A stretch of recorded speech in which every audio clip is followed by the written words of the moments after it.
안녕하세요. 무삭발 비절개 모발시계 메카 닥터공 헤어라인 원 원장 공기환입니다. 오늘 말씀드릴 내용은 그동안 제가 오랫동안 모발이식 탈모 치료를 하면서 느낀 점인데요. 모발이식이란 것 자체가 우리가 권한다고 할 수 있는 건가?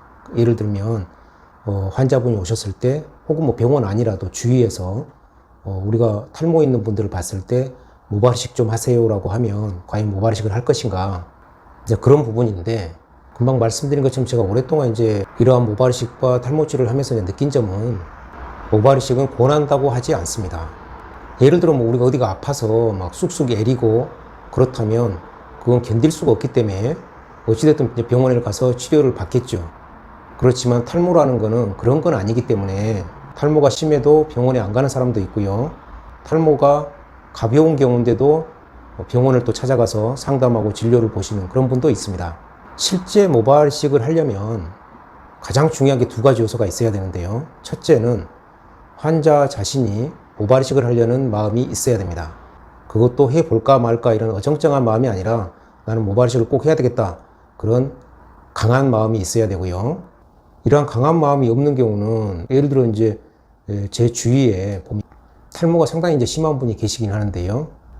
그분 같은 경우 흔히 우리가 알고 있는 상당한 부를 소유하고 있는 예를 들어 건물이 몇 채고, 그래서 상당한 속칭 부자인데 탈모가 상당히 심합니다. 그렇지만 전혀 모발이식이나 탈모 치료를 할 마음이 없는 그런 상태죠.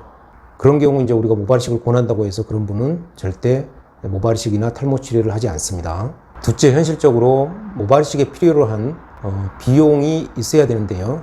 근데 이 부분도 그동안에 제가 보면 사실 경제적으로 그렇게 넉넉하지 않는 분인데도 불구하고 돈을 저축해서 오셔가지고 모발이식을 하신 분도 봤고, 아니면 카드 12개월 할부라든지 예를 들어 그런 식으로 해서 모발이식 하신 분들도 많이 계시고요. 경제적으로 꼭 넉넉해야만 모발이식을 하는 건 아니었습니다. 반면에 경제적으로 넉넉하신 분들도 지출과 관련돼서는 매우 민감하신 그런 분들도 가끔은 있고요. 물론 많다는 건 아니고요. 가끔 있습니다. 그런 경우는 모발이식 상담을 오셨을 때 또 황당하게 할인을 요구하는 그런 분들도 좀 계시고요.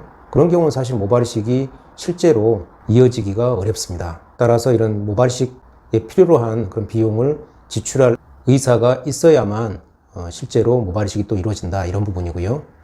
금방 말씀드린 이런 두 가지 요소가 실제 매우 중요합니다. 모발이식을 할 마음이 있고 모발이식에 필요한 그런 비용을 지출할 마음이 있어야만 모발이식이 실제 이루어진다, 이런 얘기고요. 물론 부가적으로 있는 게, 그 병원, 그 의사에 대한 신뢰도가 없으면 그 병원에서는 모발이식을 하지 않겠죠. 이러한 부분에 대해서는 모발이식 병원을 선택하는 그런 기준, 그런 부분에 대해서 제가 얼마 전에 또 다시 한번 자세하게 말씀드렸습니다. 그 부분을 참고하시고요. 여하튼 기본적으로 모발이식이 실제 이루어지기 위해서는 우리가 모발이식을 권한다고 해서 일반적으로 되는 건 아니고, 환자분 자체가 모발이식을 할 마음이 강력히 있어야 되고, 둘째는 현실적으로 그런 비용 지출에 대한 부분이 의사가 있어야 실제 모발이식으로 이루어진다. 이게 그동안 저의 오랫동안 경험에 의하면 이 두 가지가 매우 중요한 요소고, 나머지는 권하거나 설명을 많이 한다고 해서 모발이식을 하거나 그러지는 않습니다. 오늘은 모발이식이 실제 이루어지기 위해서 어떠한 요소가 필요한지 그동안의 제 경험을 바탕으로 해서 간단하게 말씀드렸습니다. 감사합니다.